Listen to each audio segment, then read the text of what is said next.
Party के प्रवक्ता मनोज जी, आपका स्वागत है। मैं आपसे जानना चाहता हूं कि मुख्तार अंसारी की मौत को लेकर समाजवादी पार्टी क्या राय रखती है और क्या धारणा रखती है?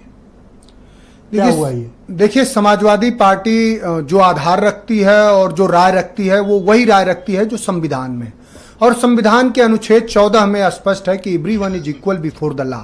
सबके साथ कानून सम्मत बात होनी चाहिए। हमारे नेता राष्ट्रीय अध्यक्ष जी ने बात उठाया कि न्यायिक अभिरक्षा में, पुलिस कस्टडी में, जुडिशियल कस्टडी में, अस्पताल ले जाते समय, कहीं न्यायिक व्यवस्था में ले जाते समय सबसे ज्यादा जो डेथ हो रही है वो उत्तर प्रदेश में हुई। सवाल सिर्फ एक मुख्तार अंसारी का नहीं है। क्या आप इस तरह का लोकतांत्रिक व्यवस्था डेवलप करेंगे कि जुडिशियल कस्टडी में पत्रकार के भेष में लोगों पर गोली चल जाएगी? क्या आप इस तरह की व्यवस्था स्थापित करेंगे कि जो व्यक्ति आईसीयू में है उसको 12 घंटे के अंदर फिर हॉस्पिटल भेज दिया गया? क्या आपने ये क्यों नहीं सुनिश्चित करा? आप इसे साजिश मानते हैं या फिर बीमारी से हुई मौत? हम क्या मानते हैं? हम नहीं, हम ये सवाल मेरा नहीं है, ये सवाल उत्तर प्रदेश समेत इस देश के 140 करोड़ जनमानस का है। हम वही बात कह रहे हैं कि जो संविधान सम्मत हो। क्या ये साबित नहीं है कि उत्तर प्रदेश में जुडिशियल कस्टडी में सबसे ज्यादा मौत हो रही है? मैं मुख्तार अंसारी की बात कर रहा हूं, आप जनरलाइज हो जा रहे हैं। मैं जनरलाइज, मुख्तार अंसारी की मौत को आप साजिश मानते हैं या फिर बीमारी से हुई मौत? हम वही मानते हैं जो उनका परिवार मानता है, जो उनके अपने लोग मानते हैं कि वो साजिश है। और स्वयं मुख्तार अंसारी ने कहा, मरने से पहले उन्होंने कहा कि हमें स्लो पॉइजन दिया जा रहा है। तो सरकार की तो महती जिम्मेदारी बनती है, क्योंकि सरकार लॉ एंड ऑर्डर की सबसे महती जिम्मेदारी उत्तर प्रदेश सरकार की है। तो उनको क्यों नहीं व्यवस्था दी गई, उसकी जांच क्यों नहीं कराई गई? तो आप इतने विचलित क्यों हो गए? कहां हम विचलित हैं साहब? ये तो आपका अपना दृष्टिकोण हो रहा है। आपको मेरे में विचलन कहां दिख रही है? हम उन माफियाओं पर पूछ रहे थे तो जनरलाइज थे, अब जैसे ही पूछा तो फिर आप तब खुले। अरे बिल्कुल, मैं खुल रहा हूं। मैं तो चाह रहा हूं कि आप सवाल किस तरह की जांच होनी चाहिए? मैं तो चाह रहा हूं कि आप सवाल उठाइए कि उत्तर प्रदेश में जांच क्या होनी चाहिए? जांच बिल्कुल होनी चाहिए, कि कैसी जांच जज से होनी चाहिए। सिटिंग जज से, सर्वोच्च न्यायालय के सिटिंग जज के देखरेख में जांच होनी चाहिए। उसकी कोई जरूरत ही नहीं, तो इन्वेस्टिगेशन एजेंसी से कराओ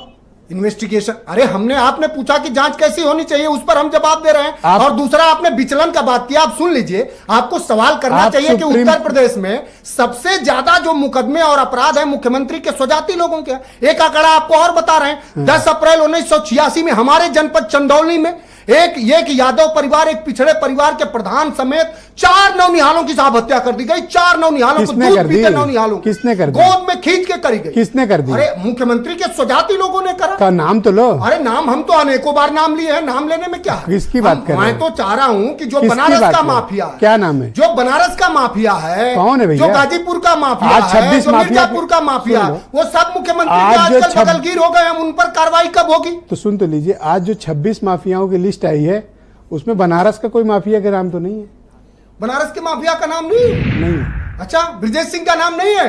मैंने तो नहीं देखा। आपने देखा? तो अब आप ये सवाल 26 की लिस्ट में नाम नहीं है। संत हो गए हैं तो क्या कहा जाए? 26 की लिस्ट में नाम नहीं है। अब आप ये तो सवाल करिए, अब आप ये तो सवाल करिए। ये तो कह रहा हूं, पता करके। अरे आपको तो ये सरकार से सवाल करना चाहिए ना कि क्या स्वजाति माफियाओं को अब बरी कर दिया जा रहा है, या जिस तरह मुख्यमंत्री जी ने अपने स्वयं के मुकदमे वापस ले लिए, इस तरह उनके मुकदमे वापस ले लेंगे? हमारा सवाल सिर्फ ये है कि आप, थैंक यू, मैं सुरेंद्र राजपूत जी को मैं खत्म कर रहा हूं। वो जो बात है, एक बात नहीं है कि हम आह भी बढ़ते हैं तो हो जाते हैं बदनाम, वो कत्ल भी करते हैं तो चर्चा नहीं होती।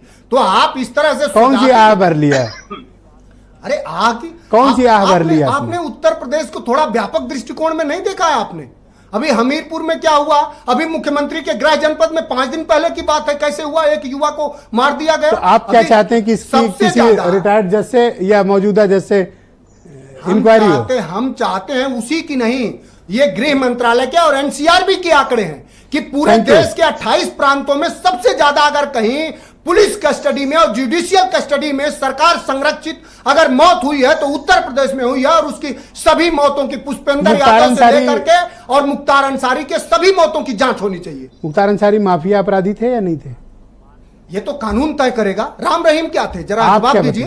राम रहीम का चारण चंपन करती भारतीय जनता पार्टी। राम रहीम को आप कंपैरिजन कर रहे हो? मैं क्या कौन होता हूं? वो तो न्यायिक व्यवस्था, अगर न्यायालय ने किसी को अपराधी कहा है तो अपराधी रहे, तो सजा आप, लेकिन सवाल यह है, सजा हो चुकी थी उन्हें तो कई मामलों में। इसलिए सरकार मार देगी? सजाए आपका राम रहीम है, मार दिए जाएंगे? आप जवाब दीजिए साहब, आपसे सवाल नहीं, जवाब तो आपने देना ना। मैं तो केवल पूछ रहा हूं। एक अपराधी को आए दिन पेरोल देते हैं, उसकी स्तुति गान होती है, तो क्या इस देश में अलग अलग अपराधियों के लिए मुख्तार अलग अलग अंसारी कानून है क्या? को जरा जवाब दीजिए आप। मुख्तार अंसारी को आप माफिया नहीं मानते? मैं कह रहा हूं कि हम सभी, अभी तो आपके पत्रकार साथी ने कितना स्पष्ट बताया। आप अपना आपके बताओ, स्थानीय ये गोल पत्रकार पोस्ट मत आनंद गुप्ता बदलो, जी ने कितना, गोल आपका पोस्ट मत दृष्टिकोण बदलो। हो सकता है। ये मैं आप माफिया मानते हो नहीं मानते हो? मैं हर उस व्यक्ति को माफिया मानता हूं जो कानून के खिलाफ काम करता है। मुख्तार अंसारी किए थे काम? अब ये तो कानून तय किया था, अगर कानून ने दोषी तय किया था किसी मामले में, अभी देश के ठीक, सर्वोच्च मैं आपके न्यायालय से तो मित्र उनको ऐसा नहीं सुरेंद्र किसी राजपूत जी मामले को में